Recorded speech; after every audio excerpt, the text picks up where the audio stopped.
Hey guys, I'm Alex. And it is I. Welcome back to our channel. We are back. We are back. And we are very happy today because it was a good day. Yeah. Yeah, so why was it a good day for you? I got to just spend some time with my family, which was awesome, and with my wife. And oh, you know what? Actually, I want to talk about a discussion we had last night with my wife. I thought it was just something that I wanted to share with everyone because we were talking about what it means to be a Christian and what it entails and what it really involves and who God is. And I feel like there. Oh, sorry. I just remember it was like, what time did we have that discussion? It was like. It was one of those 3 a.m. 3 a.m. sessions. Conversation. No, it was 5 a.m. No, 4. Some very yeah. very late discussion, but it left a very deep impression on me, and I thought that it's not often that we actually think about who God is, what He's done for us, and what it actually means to be like an ambassador of heaven and to serve Him, really, you know. And we kind of talked about, you know, the fact that God is a being beyond anything. Like, you hear people say these words, but like, do you ever stop and consider what that actually means? Like, some being that is omnipotent, like, and omniscient and omnipresent, like He can do anything, right?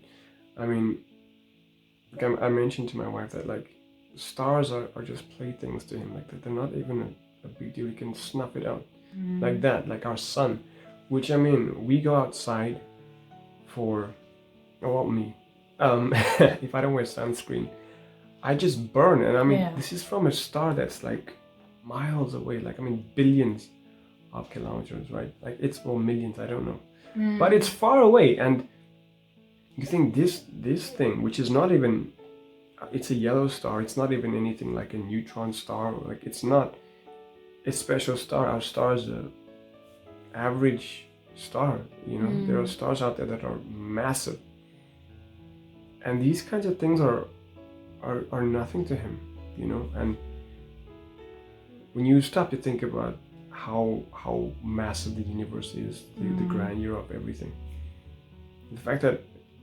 God can hold something like that in His hand, you know, and He can measure it and He can just wipe it out, snuff it out, or He could make literal multiverses and infinite amounts of them and just hold them in His hand, you know. This is a being that can do anything. And we as human beings, we feel so entitled and superior all the time, especially Christians. Like, sometimes I feel like we just forget how amazing God is. And like, you know, I always think about this line, like, what is man that you're mindful of him? Like, who are we as humans that you're mindful of us? Like, we're not even bacteria, like, to God. Like, I mean, we think about how amazing humanity is, right? So I'm getting some serious No, I'm just listening. Yeah. It's very interesting. But we're not even, like, I mean, what do you think about an ant? Like, what do you think about a bacterium?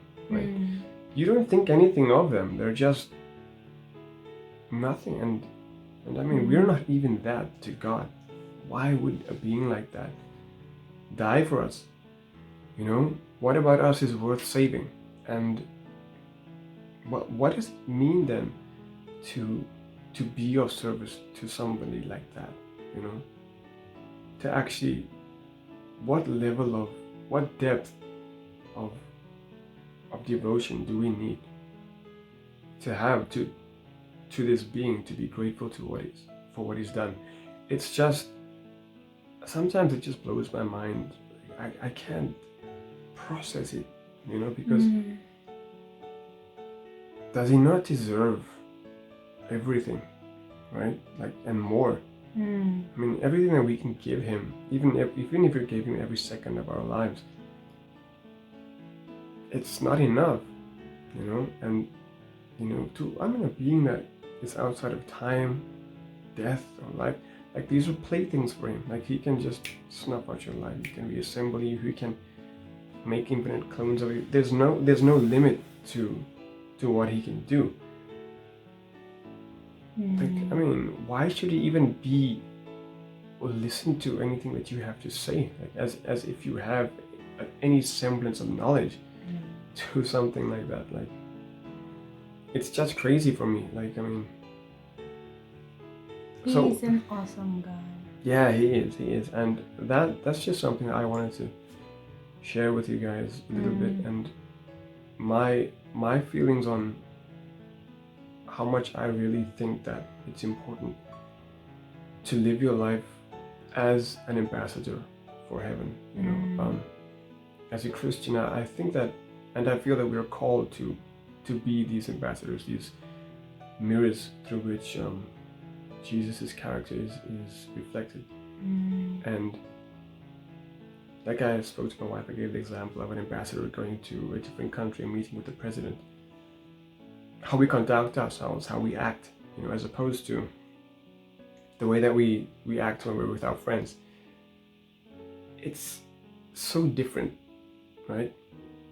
Like, if you're meeting a king or somebody that you, I wouldn't say king, just if you're meeting somebody that you respect deeply, right? The way that you conduct yourself is very different from the way that you conduct yourself around people that you're comfortable with, and or even people who you don't respect, right? And I feel like that kind of conduct is something that we should try to internalize a lot more, because when we do interact with people, are we doing so the right way? Like, an ambassador for another country, when he interacts with people, he's representing his entire country. So his actions, they're supposed to be a reflection of the kind of culture and tolerance and respect that his country would have and show somebody else. And I feel like putting our best foot forward is something that for me personally, I want to do more. And it's something that I think I need to reflect on a bit more deeply. And I would love it if everybody else did as well, because I think as a culture, we worship people, right? And people are not worthy of worship. Only God is. And I wish, it's just my hope that, our perspective changes a bit more, and we realign ourselves with what it truly means to serve Him and to love Him, and what those words mean. Right? Love the Lord your God with all your heart, all your soul, all your mind, right? All your strength. It's like, until your dying breath, you serve Him, with everything that you have. You love. I mean, He's the definition of love. We wouldn't even feel that without Him. So, like, that entirety, that line is so packed with depth that I feel there's so much more to explore within that, and the ramifications of what that would lead to and mean as a Christian. And that is what I just wanted to share with you today. Wonderful. Thank you. Thank you. Yeah. I mean, it's just something that I thought I'd like to share with everyone, because a lot of the people that stumble across this channel, I mean, that we are a Christian couple, and I think it's important to revisit the values and ideals that the Bible teaches and espouses. And I think that it's good not to lose sight of that, because I mean, the Bible speaks about us being in a war, right? And you can't be lazy, you can't be, you can't sleep and just not be prepared for these kinds of things. Like, the assault on your mind is a slow one, but it's constant, and it's something that happens from moment to moment, whether it's a slow erosion or a quick descent. These are all ways in which people fall, and it's kind of my hope and my prayer that all of you guys have this knowledge, and this kind of fervor and zeal for serving him. And that was a bit more intense than usual, but it was just something I wanted to share and get off my chest. So I hope that you guys enjoyed it. Let me know what you guys think. Whether or not you agree with me is also fine. Like I said, as always, I'm always here, or both of us are always here to learn and to listen and to grow. So yeah, we appreciate that. And I'm looking forward to some of the comments down below for this little sermon that I just gave. Short sermon. Thank you for watching our video, and we will see you again next time. Bye. Bye.